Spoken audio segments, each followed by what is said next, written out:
orana, this is Tina Cross. You know you're in the Cook Islands when you're listening to Matariki FM.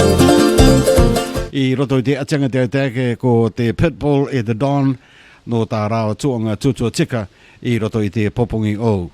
At this time, folks, on this very, very soggy Thursday morning, the 9th of the second month of 2017, the Pitbull and the Don for some straight talking this morning. Kia ora ana, and good morning to you, the Pitbull. Yes, good morning to you, William, the Don, and good morning to our listeners. It's a wet morning today. I can smell you today. It's garlic for day, breakfast. Yes, it's World Garlic Day today. Yeah, okay. Well, hey, look, it really is scuba gear for the people today, especially those driving motorbikes. Yes. Yeah, yes. Okay, what are we going to rip into this morning? Well, hottest news off the press politically is there's going to be a runoff between two candidates, prospective candidates, for the Ngatangia Cook Islands Party. Oh, okay, a runoff. Yes. Do you know who the two nominees are? Well, Lily Henderson is attempting to make a comeback. Lily Henderson. Yes, that's one. And Mata McNair, Oh, former Democratic Party staunch supporter. Done a backflip. I didn't know that Lily Henderson entered politics before. Yes, I think it's as far as 99 she stood for politics. For 99. Ngatangia. Okay. I think it was. Yeah. Yeah. All right, so you've got two women running off in the CIP camp. So when's the runoff going to happen?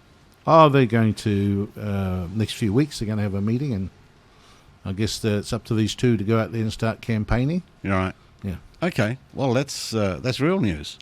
Where'd you get your gossip from? From the horse's mouth. From the horse's mouth. It's either the horse's mouth or it comes by the blonde minor bird. The blonde minor bird. Oh, the blonde minor bird is still around. Okay, so which filly were you talking to? Lily or Mata? Neither. Okay. All right. They had the meeting last night to see who was see who was putting their hand up. Right. Yeah, or hands, yes. Okay. And If I wasn't so busy last night, I would have gone in and put my hand up. you already put your hand up, haven't you? But you said you wouldn't run for this corrupt lot. Oh, well, I'm surprised that Mata McNair wants to run for them after she's been bagging them for being corrupt. But maybe she's wanting to get in there and fix things. Well, good on her. Yeah, okay. Yeah. All right, what else? All the best to both of them. It's what we see. We need to have more women in the parliament. Right, okay. Okay, so what else have we got on the menu this morning just for breakfast? whatever. Just whatever. KT time. Well, okay. I had a look at your story in the Herald. This one about the machete attack. Threats. Yeah, well, it's a load of bunk in what the Cook Island News wrote, and they're still trying to carry it on. It was very deplorable. It's journalism of the worst kind, and the editor of the paper should be ashamed of himself to allow such rubbish to be published. Right. It wasn't a balanced story, William. Well, the Minister of Finance didn't say anything about that yesterday. I mean, he's critical of the Herald the other week. Oh, yeah, well, of course, the Herald exposes, government corruption and shortcomings. That's why they don't like the Herald. The Herald goes where the other paper won't dare put their feet. Yeah.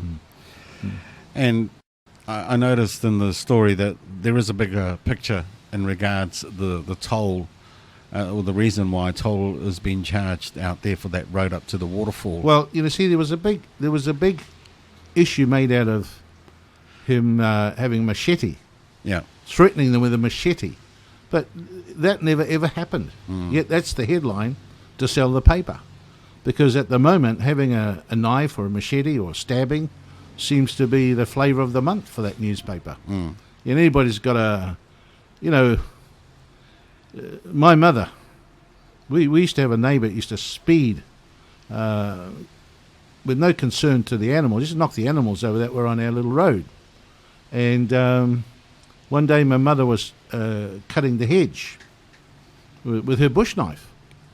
And he was speeding by, and so she waved the knife at him and said, "Hey," because that's what was in her hand. She just said, "Slow down." Yeah.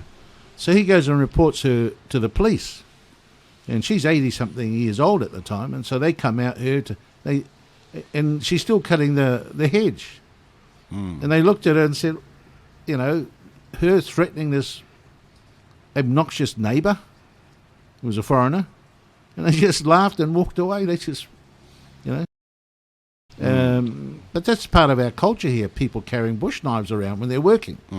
This man happened to be feeding the pigs, cutting some coconuts, feeding the pigs. He sees these, for about the third time that day, someone breaching the road closed sign. Yeah. So he, hops on his bike and goes down to have a talk to them. Of course, he's holding his machete in one hand as he's, driving the bike. And so this is all interpreted that he had a machete and he was threatening them. But the Cook Islanders twist this around. They twist it around and say that he was threatening them, giving the impression that here was a big man with eyes close to his nose, and he was very, very, very angry. Not one very, but very, one, not just angry. He was very, very angry. His eyes looked so angry. He was yelling obscenities. He was shouting. Don't forget the frothing at the mouth. mouth. I'm getting to that. And he was frothing at the mouth. Yeah. How ridiculous and how stupid. And, no one was asked for a reaction to the allegations from this newspaper, from the Cook Island News. And all we've just tried to do is correct it. It's an embarrassment. That kind of reporting is an embarrassment. They should be really slapped over the knuckles. I see you've pointed out that he's friends with these two ladies, the person that wrote it. Yeah. Yeah, they went straight round there and said, we were threatened with a man carrying a machete. And it was all around the machete. The machete didn't even play any part. If they hadn't have been so obnoxious and cheeky and abusive of the man, this thing would have been settled very quickly. Right. He said, you've crossed the line, give us your $5. He even admitted the road was closed and they went round the sign. Yeah. I mean, what's wrong with these people? They're trespassing, And I see you have spoken with the landowner, or one of the landowners out there, and I've spoken with the landowner, and there is a bigger picture to the toll charging out there, and I think it's mainly to beautify the area and get the road fixed. Well, I mean, it's an icon. Locals have enjoyed that area for many, many years, generations. Yeah. And rather than being a liability, they're trying to turn it into an asset so the whole thing becomes self-sustaining, so they don't rely on anybody. And what's wrong with paying a toll to go up there? That's right. It's private property. Yeah. And this is how annoying it is that, the tourism goes and apologises to these people. What for? They should be chastised for trespassing. Yeah. Just a couple of stupid bimbos that think they can throw their weight around. Okay. I think you've given that enough oxygen this morning. There's not a waste of time on that, Okay. Talking about a, grubby newspaper. By the Herald, it's got the facts about what happened. Yeah. Also, George, I wanted to talk to you about the Waitangi Day celebrations held up at the New Zealand High Court. I don't want to talk about that, but I'm just wondering whether you got an invite to go to it, because I didn't. Well, it's like all functions, whether that a government hold or whether it's the High Commission, I never get an invitation. Yeah. For some reason, I've been struck off the invitation list. I did inquire once. I said, who makes out the list? And, they put you someone in the back room somewhere that really tries to deny everything. And I just send the invitations out from the list given to me. Yeah. So I said, well, who actually makes the list out? You see, but George Pitt, don't give him a. Okay, well, I'll have to go. Well, I don't feel so bad then being left off the list as well. I mean, But- I'm a New Zealander, Yeah. and New Zealand citizen. My father's a New Zealander. well, your dad used to get all the invites to that, that kind of thing, didn't he? Oh, yeah, but I've had a gate crash a few. People say, what are Okay. you doing here? Yeah. I said, well, come to eat the food. Save my grocery bill. Yeah. Yeah. Well, I'll have to do something about that. Make sure we get on the invitation list. I'll give Gloria Rarere a call and make sure that our names are on the list. Now, Their answer to me, we sent a list to Cook Island Television. I said, well, Cook Island Television, who? Oh, we just sent it to Cook Island Television. yeah, okay. Everybody else gets it sent to their name and personally invited, but ours just gets sent to Cook. That's what they'll say. Yeah. Okay, well, I was surprised to learn yesterday from the Minister only 2 members of Parliament turned up to the function on Monday evening. What's your thoughts on that? I mean, there's obviously 24 of them altogether. Well, see, if this cocktail party was in Wellington, all of them would be there. Yeah. You see, but it's only at Ngāti Yeah. There's no first class travel. There's no, per diems. That's what it's all about. They won't go to local meetings. That's below us. We'll send some of the homs or some of the office staff that need a good feed and have a few free drinks. Yeah. But, Well, the Minister didn't seem to think that it was too much of a problem for these other members of Parliament that didn't turn up to the function. But well, why would he, It's an embarrassment for him to admit there was only him there from government. That's an embarrassment. Yeah. Well, I pointed out to him that New Zealand's helped the Cook Islands with a lot of aid and projects. The latest one is Te Reo College, 11 mil. A couple of years ago, former Prime Minister John Key announced a $43 million investment into the Cook Islands, or aid package for the Cook Islands, and that didn't include the Te Reo College project. and you'd think these members of Parliament would be there to say thank you. I mean, last year at the Mu'u competition and the launch of the ukulele competition at the auditorium, the former New Zealand High Commissioner Nick Hurley turned up to that, but there was no members of Parliament, not even HOM was there for that particular event.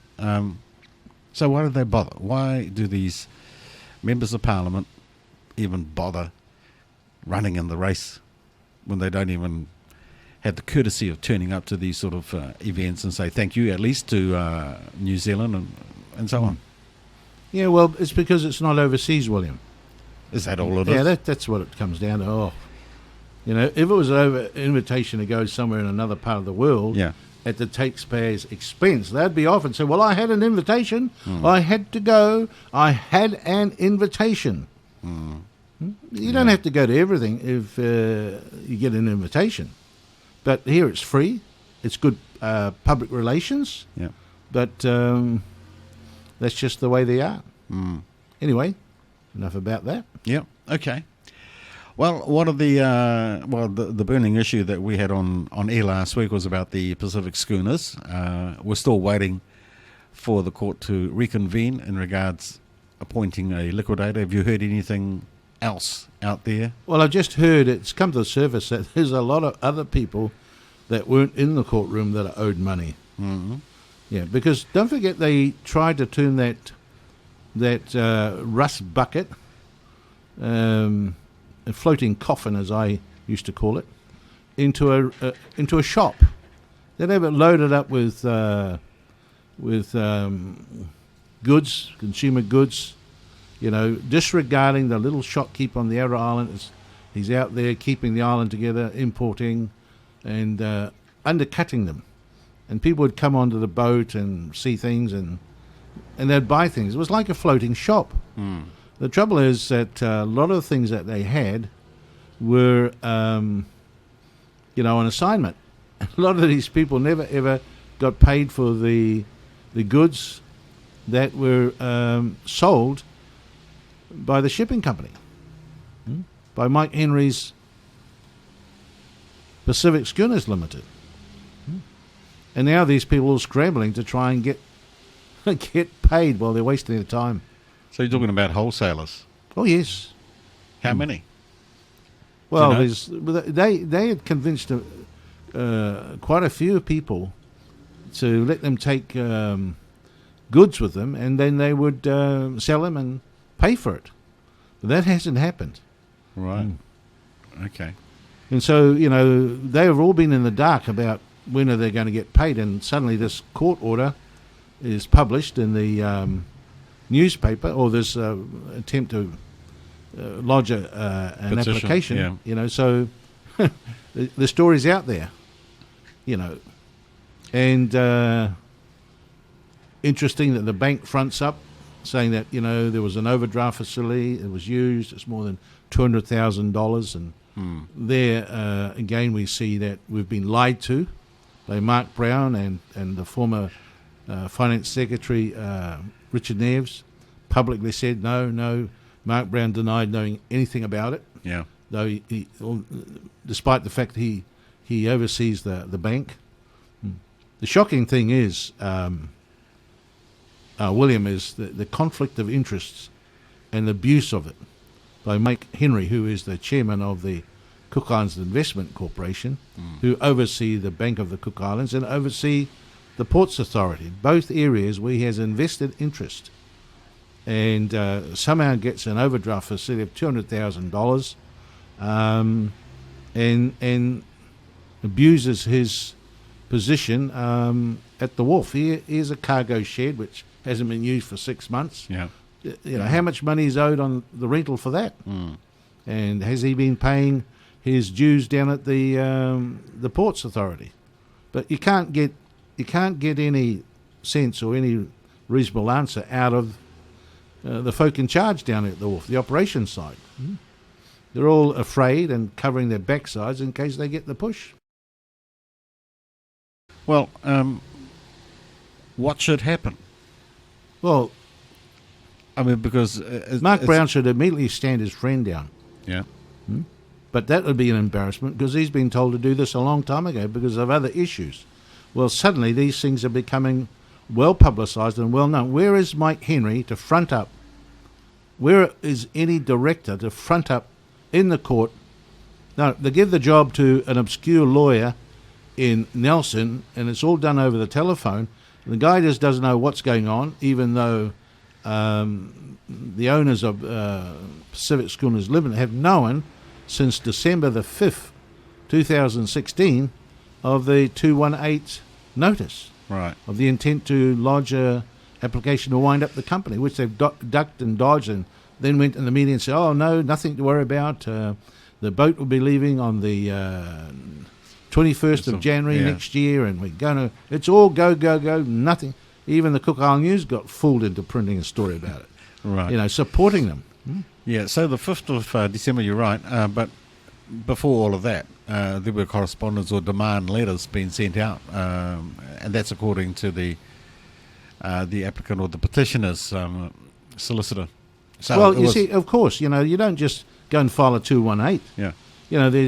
That's sort of being a last resort to the fact that you haven't been able to collect any of the money owing to you.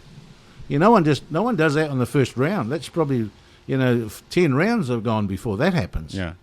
And so they've been ducking and dodging and diving and making excuses, and a lot of people have been chasing their money for some time. And everybody's just sat back waiting to see what's going to happen. Yeah. That's the disappointing thing, that people that have been in the know and should have acted a lot sooner have just sat around waiting. And Mike Henry has continued to, act fraudulently, talk fraudulently, as if everything's fine.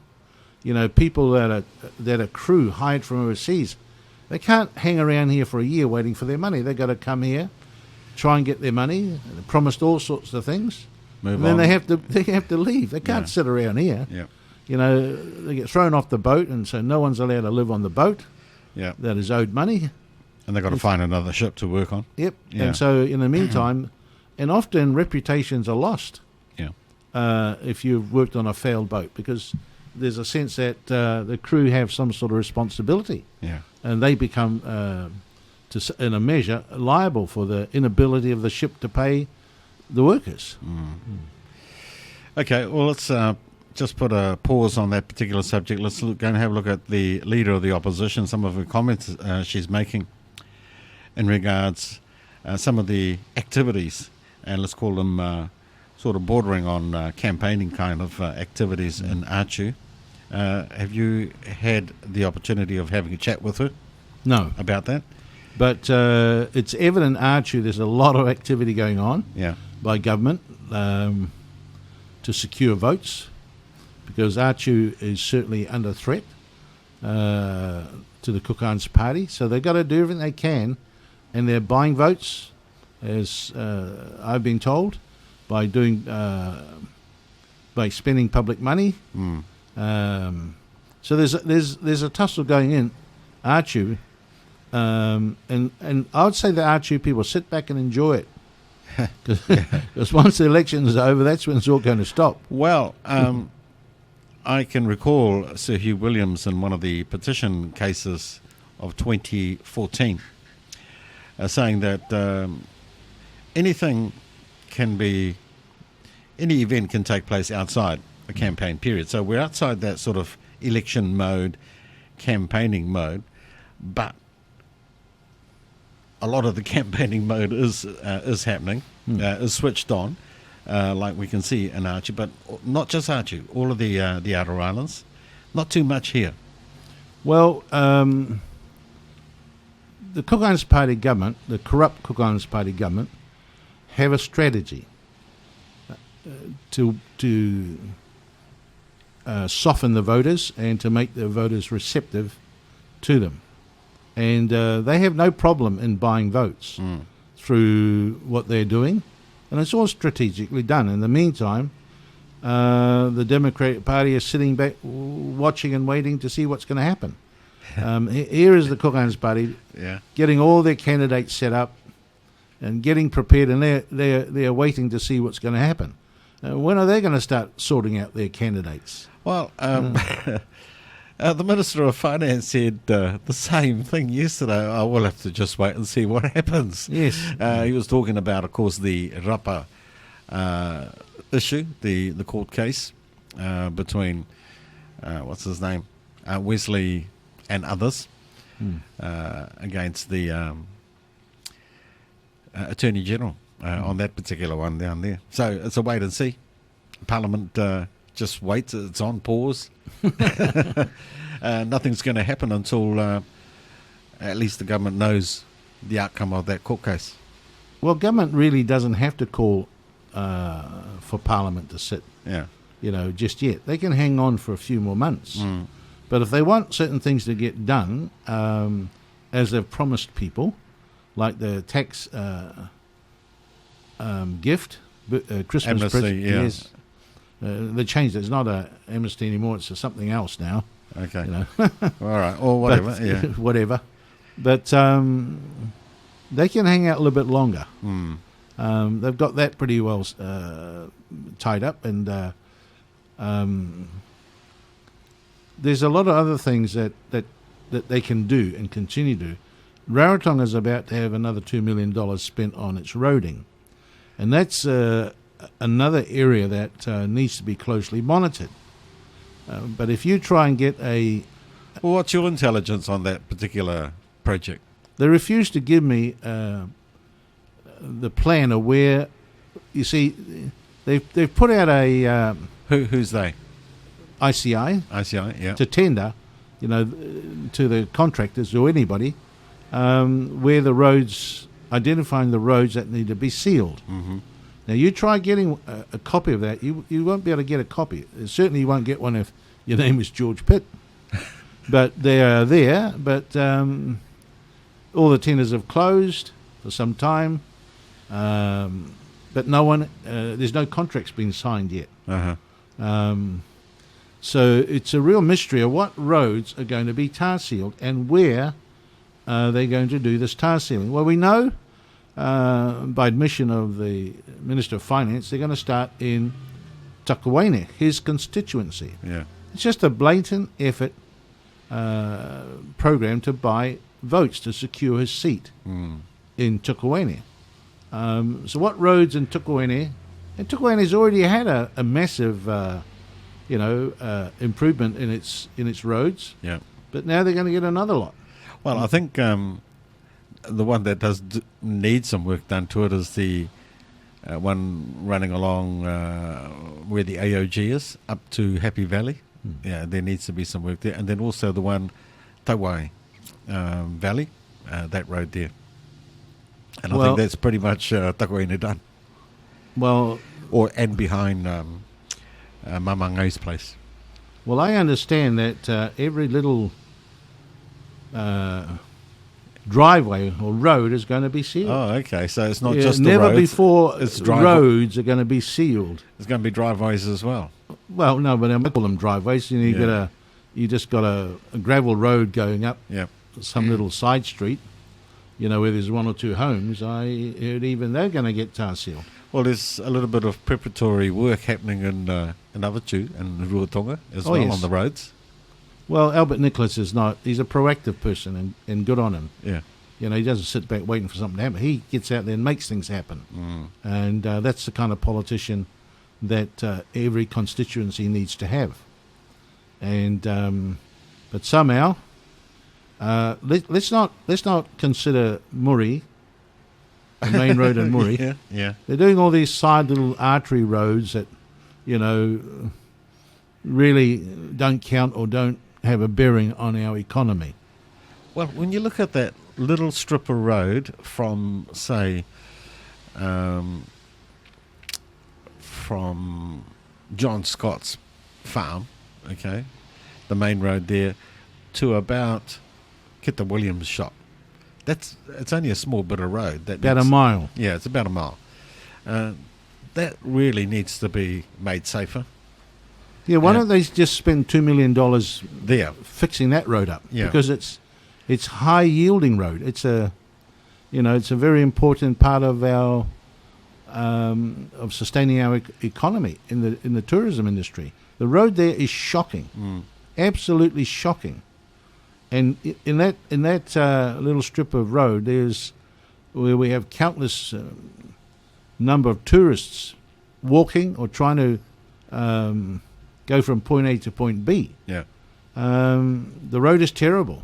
When it rains, it's even worse. Well, Lily Henderson might make it work. I doubt it. She's got a house up there. I doubt it. Well, yeah, okay. I mean, I'd be interested to see what their platforms are. Yeah. You vote for me and I'll do this. You see, why should you vote for me? Interested to see what they're offering. Well, I might put that thought to the Minister of Finance next week in regards to that one mile stretch in Muri, and why not fix that up first before looking at these back roads in Takareni and Rapa. Well, I understand that as long as Ngātaongia is under... Because $2 million is not going to go very far. No. And it sounds, I mean, the way it's talked up, it sounds like the whole island, but when you hear $2 million, it's about $2 million a kilometre is the cost. Yeah. Well, they could well spend the whole $2 million in that strip. And that will make things, that would really enhance the area and improve it. Yeah. But no, we're going to get all these little side tracks and back roads and Tukaweni get done. And that's all votes for Mark Brown. It's blatant. It's not. There's nothing secret about what they do. Yeah. Let's do it right before your very eyes. And the trouble is, a lot of people are looking, but they don't see anything. George, we've got a couple of minutes left. Anything else you want to throw out this morning? Well, we see there that once again the Prime Minister can hop on a plane and go overseas and engage in some activity which doesn't really require his presence. Yeah. It can be done by much more junior level people. I mean, there's a huge problem that we're facing as a nation. You know, we've got the Murray Lagoon problem. Yeah. You know, that was previously a national disaster, but William has become a national disgrace. You know, here's our Prime Minister, who's the Minister of Tourism, can fly all around the world, give keynote addresses on environment, climate change. His own backyard is falling to pieces. You know, when is the Murray Lagoon going to get some real attention and the problem there fixed? Aerial photos I've recently seen, William, the algae is spreading. Not only that, I hear a report that the weed now is being blended by the tour operators there in the boats. And they are blending, that's the word that was used by someone in the know, that there was some blending going on, and that's caused this weed to spread now to other parts of the island by the current just taking the bits. Yeah. And they're starting to appear all over the place. And they've put it down to the fact that because so much weed in there that the propellers or the operations of the tour operators, the weed has been blended and it floats all over the place. So that's a concern. Because people are starting to say, why is this stuff appearing on our beach? We're so far away from Murray. Yeah. But the currents go all over the place. And so, you know, what's government going to do? Are they just going to keep looking at the problem, ignoring the problem, publicly saying on internet and the media, social media, there's nothing wrong, safe? Murray Lagoon is an icon for our tourism. Right. And if that's going to fall over, a lot of other things are going to fall over. Well, we've been given 2 years before it does crap out. And that's fast running out, that time. Yeah. Well, in terms of politics or what's been happening from government, to me it's seemed pretty flat. How's it seemed to you this week? Oh, they're still active. Yeah. But you see, they are trying very hard to promote whatever positives they think they're doing. And there's nothing wrong with the positives. No, but you know, when is the Prime Minister going to have a media conference and Yeah. face the press? You know, personally, and say, well, you know, first thing we say, why is it taking you so long, you know, to front up? Yeah. He's feeling a lot more comfortable with international media. Oh yes, because they don't know what's really going on here. Yeah. Okay. All right, George. Well, let's knock it on the head for this week. Thank you very much for your straight talking. We'll catch up with you next week. Okay, well, thank you, listeners, and we'll be back here again same time next week.